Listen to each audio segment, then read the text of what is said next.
Walton.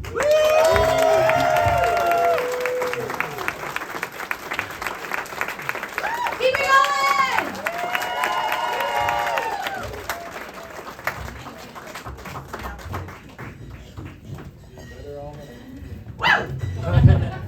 I have so much fun coming up here.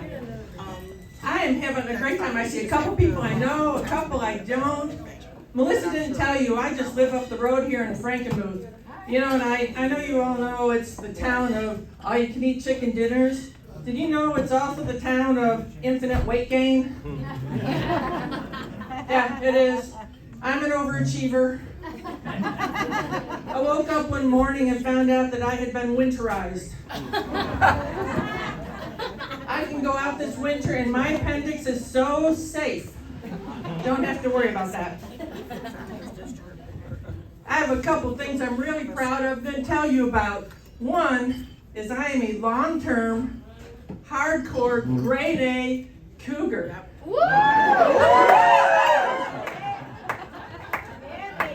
I am 12 years older than my husband. Caught him real young, went fishing, took him from mama, you know. Yeah, it's like, he keeps me wondering, he is just, you know, like a mythical man. I'll wake up one morning and I know that I have a trophy husband. And I wake up the next morning and I know I only have a participation prize. You guess which there's more of. When we first started dating, one of his brothers tried to warn him about me. The brother says, "You better watch out. She might be using you." What do you think the answer to that is? Yes, I am using him. 21-year-old boy toy. Yes, I am going to use him.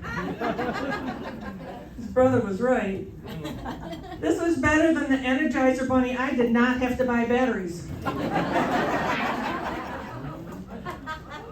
Yeah, we got married. A few years later, he turned 25, and it was the best day of our marriage to that point. Maybe to this point.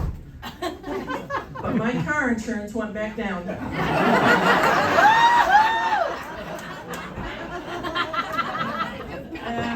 I've kept him for 32 years so far, so I don't know, we'll see what happens next there.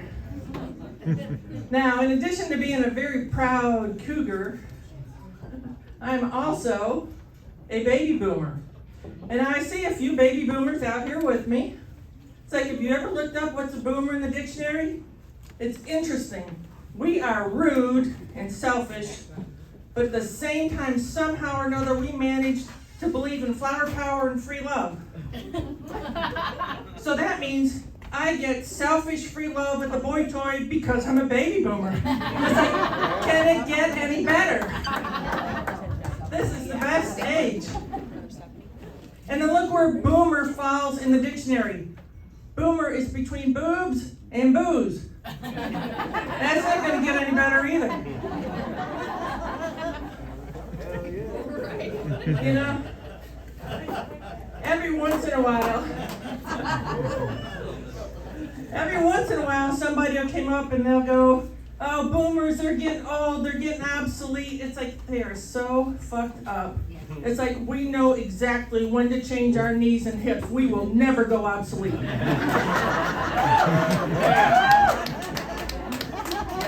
Hell yeah. Now, I am a middle child, and I am presuming there's other middle children out there. So, if your family's like my family, you are not the favorite child. I knew in middle school that I was not the favorite child because my sisters got to go to Girl Scout camp and horseback riding lessons. You know what I got? Makeup lessons. Does it look like it took? If it took, I'd look as good as Melissa does up here, wouldn't I? No. You know, my mother and I did not have the best relationship. And after a while, this was bad for her, but good for me. She had Alzheimer's. So guess who's the first kid she forgot? Me! That was the best thing for me because she always thought I was a guest. She had to be nice to me after that.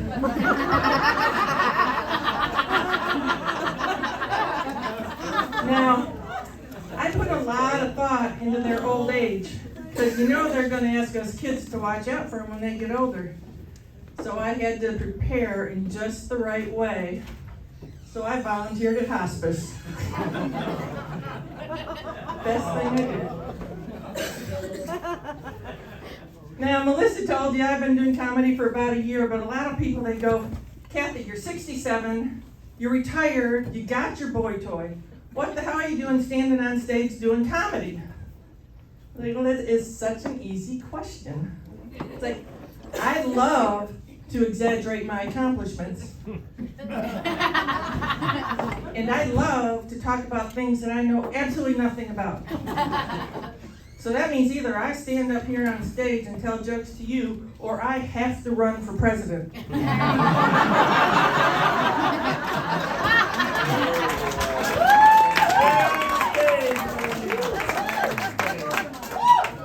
Now, obviously, I am not too old to run for president. I haven't fallen off the stage and you haven't had to catch me. And I am not orange, and I've never been indicted. So I think I'm looking pretty good. I actually have two slogans. I got to pare it down to one. One I took from Ronald Reagan's 1981, just adapted it a little bit. It says, make jokers great again. That's the front of my t-shirt. The back's much more simple. Vote for the cougar. Now, my husband, every now and then, he feels a little left out because I get to stand up here. He just gets to record me. So my 56-year-old husband says, I'm going to get a hobby. I'm like, okay, what? He says, I'm going to take up breakdancing. I don't know what he's going to break, but I don't want to go there. It's like, no. So then it's like, okay, Kathy, be a supportive wife. Ask him the question. Okay, Mark, what have you learned? Do you want to see what he learned breakdancing? This is off the internet. He learned. Here's his breakdancing. It's like, no, it's got to be something wild, Mark. No. We didn't even have dancing at our wedding. It's like, no. Okay. You guys are probably looking up there going, hey, the baby boomer, the cougar, overweight, what's the next thought in your head? Of course, it is going to be, well, she's an ex-cop, right? I am very proud to say that I am, and always will be, the 7th female who was hired on the Tampa Police Department. Woo!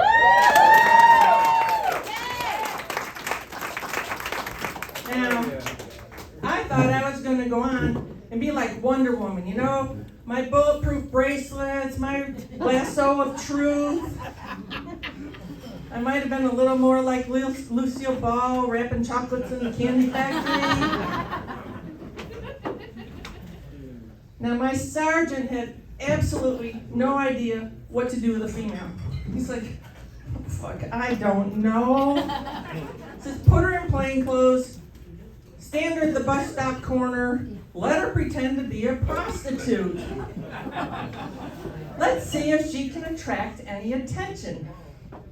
As I told you, I am a middle child and I know how to attract attention. Who wouldn't want this, huh? So, I forgot my next thought. Oh, I like that. I'm going to use that. Thank you. Sexy middle child on the corner. You are my new best friend. But anyhow, so what I knew absolutely nothing about at that point in time was anything about prostitution because I was in the Bible Belt. So that was the book I read. And let me tell you, absolutely nowhere in the Bible does Jesus tell me what a blowjob costs.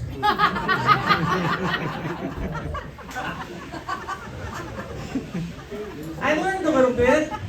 I learned an important thing about men. Sorry if I'm bashing, but the things you learn on that job, that's how it goes. You guys got the head up here with the brain. Like, okay, I can see that. You got the head down here, and all that thing had was hope. And I dashed an awful lot of hope in that job.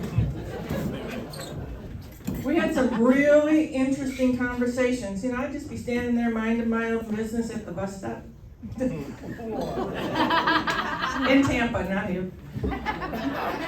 And men and women both would drive up, and they'd say, "What you doing?"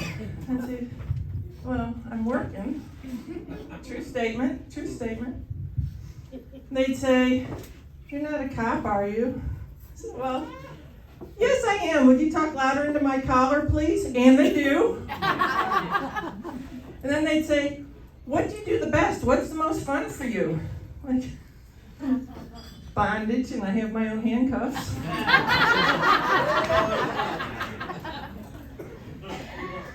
Now, I did learn how to drink really well on that job, and I did quit 15 years ago because I learned really well on that job. But let's just pretend for a moment that I take up that lovely hobby again. You're going to see me standing up here on stage. I'm going to have somebody's drink in my hand. I'm going to be wearing my Vote for the Cougar t-shirt. I'm going to be wearing some really stretchy, tight, stretchy jeans out of spite just to show all my fat cells.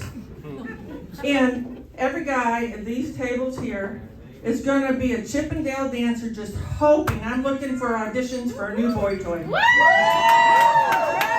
right, that's it. Thanks, everybody.